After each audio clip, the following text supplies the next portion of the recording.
দীর্ঘ 20 বছর পর ভারতে ফেরার সুযোগ বাংলাদেশের লেখিকা তসলিমা নাসরিনের। রবিবার সাংবাদিক বৈঠক করেন তিনি। সাংবাদিক বৈঠকে বিস্ফোরক লেখিকা। এদিনের সাংবাদিক বৈঠকে বাংলাদেশে সংখ্যালঘু নির্যাতন থেকে মাদ্রাসা নিয়ে সরব তসলিমা বলেন, অনেক সময় মাদ্রাসায় জেহাদি তৈরি হয়, তাই এই শিক্ষা ব্যবস্থার পরিবর্তন দরকার। কিছু মাদ্রাসায় উগ্রপন্থী মতাদর্শের প্রসার ঘটে এবং কোথাও কোথাও শিশু নির্যাতনের ঘটনাও সামনে আসে। তবে তিনি সব মাদ্রাসার বিরুদ্ধে মন্তব্য করেননি, কিছু প্রতিষ্ঠানের বিরুদ্ধে এই অভিযোগ তুলেছেন।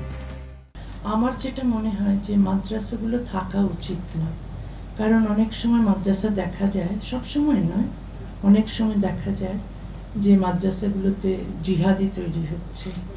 কারণ এখন আপনারা যদি দেখেন নিউজগুলো, বা মাদ্রাসায় শিশুর ধর্ষণ চলছে, শিশু নির্যাতন চলছে এবং ইমাম, মাদ্রাসার শিক্ষক এরা ধরা পড়ছে, এরা জেলে যাচ্ছে। কিন্তু এদের এই শুধু তো শাস্তি দিলে হয় না, এই শিক্ষা ব্যবস্থার পরিবর্তন দরকার। আর মাদ্রাসার আমার মনে হয় না কোনো দরকার আছে।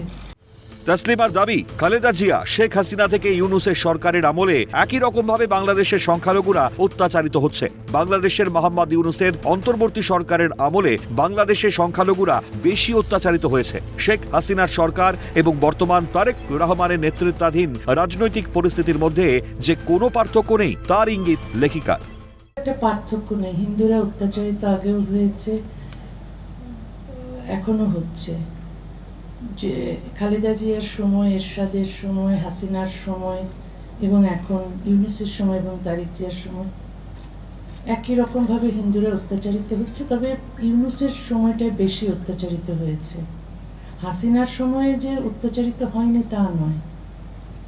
এখন যে হিন্দু বিদ্বেষী মানসিকতা যদি তৈরি হয় মানুষের মধ্যে, তাহলে তো ওটা হবেই। সকলেই সমান, সবার নাগরিক অধিকার এক। এই শিক্ষা সরকার থেকে দেওয়া হলে এবং মাদ্রাসায় কি শিক্ষা দেওয়া হচ্ছে সেই বিষয়ে নজর রাখলে ধর্মবিদ্বেষী মনোভাব এড়ানো যেত বলে জানান তসলিমা নাসরিন। দরকার হচ্ছে শিক্ষা,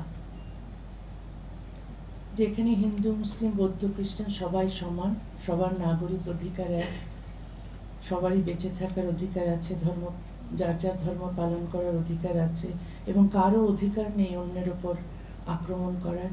এই শিক্ষাটা যদি সরকার থেকে দেওয়া হতো, এই নানা রকম মসজিদ মাদ্রাসা করে ধর্মীয় শিক্ষা না দিয়ে, কারণ অনেক মাদ্রাসা মসজিদে এই অমুসলিমদের প্রতি ঘৃণা শেখানো হয় সেই বাচ্চা বয়স থেকে, তখন তারা ওই রকমের একটা হিন্দু বিদ্বেষী মানসিকতা নিয়ে বড় হয়ে ওঠে।